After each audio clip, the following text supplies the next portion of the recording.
Hey everybody, it's Jason Blaha here, and today I want to chat with you guys a little bit about, something I see a lot on social media because I follow a lot of fitness and nutrition groups, on different platforms. I see this all the time, among these keto circles and carnivore circles.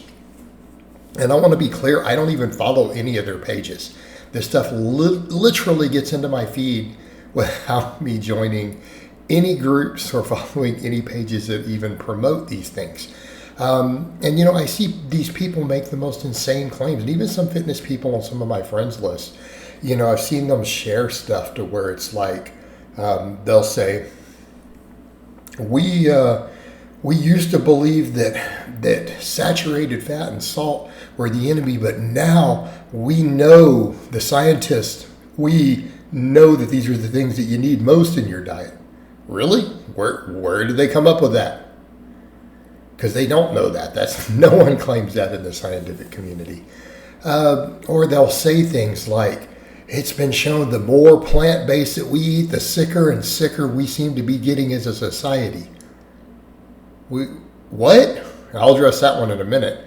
Then the same thing. Since the government made its food pyramid recommendations, obesity and heart disease and diabetes have gone up. Now that is true, but it has nothing to do with the government's recommendations. That's the crazy part. In this case, correlation doesn't equal causation, but it's actually been the opposite.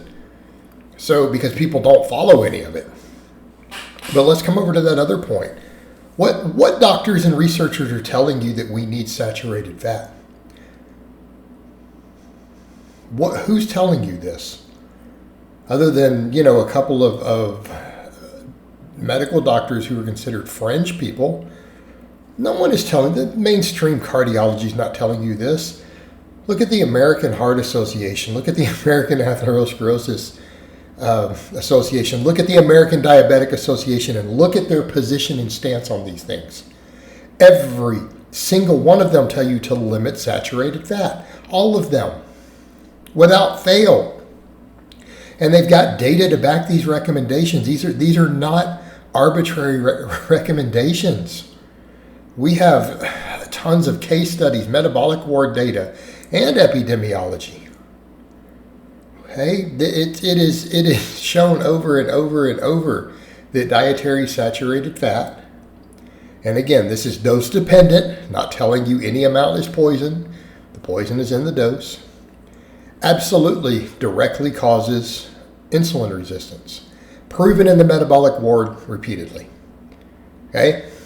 More than just about any other food on a calorie per calorie basis, and that even includes table sugar. It creates insulin resistance. Okay? That causes other downstream effects. The same people are like, oh yeah, dietary cholesterol isn't a big deal. Well, there's truth to that, but then they're like, well, blood cholesterol is not a big deal. Well, no, that's not true. The American Atherosclerosis Association has data showing that elevated LDL is the cause of atherosclerosis. Not a comorbidity, not a cofactor, not a correlation. They have made the public announcement a year or two ago, a couple years ago, that they have a sufficient data, hard data to show causation. That is the primary cause that elevated LDL is. Right? What elevates LDL? Saturated fat. Trans fats do too.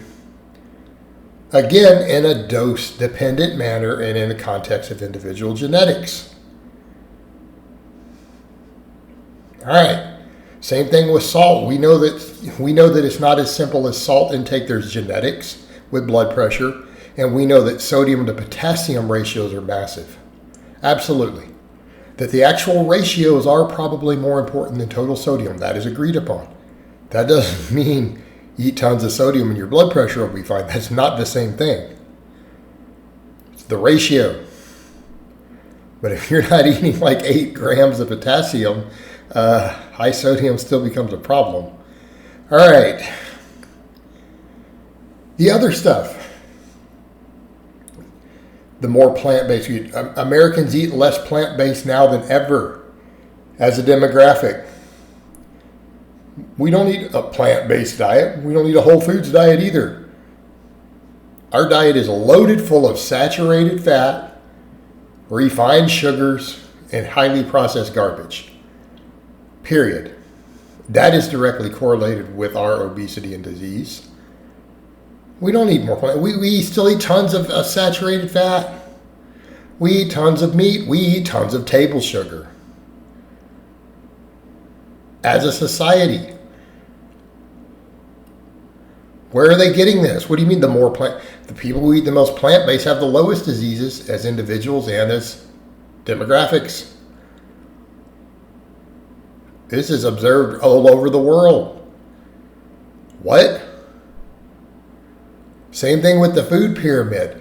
Last time I checked the government guidelines around any of this stuff, it was not to go to McDonald's and get a double bacon cheeseburger, French fries, and a Biggie Coke.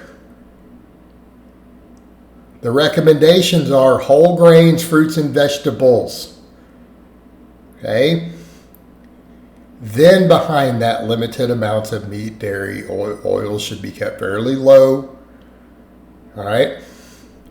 Does what people are eating sound anything like that? All right, let's address that. Fruits, vegetables, whole grains. You see much of that in any of that I just listed, other than the French fries, there's some vegetables and the potatoes. Except that part about limiting oils, except we deep fried it in oils. Limit saturated fat and fatty cuts of meat and fatty dairy. Double bacon cheeseburger is not limiting that. It's high. It's extremely high in all of it. Whole grains. White bread is not a whole grain. Also limit refined sugars. Coca-Cola is not limiting refined sugars. What? This is what's making people fat. No one's getting fat because they're eating bananas and brown rice.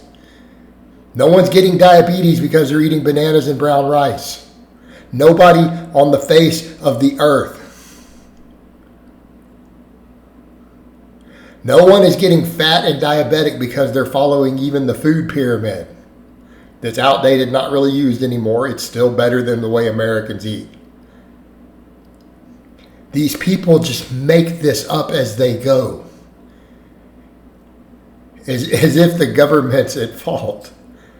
We could argue a lot of private corporations are at fault, sure. All right? Same people want to create conspiracy theories about money with it, and it's like, you need to look no further than McDonald's and Coca-Cola. Right? Come on. It just gets ludicrous.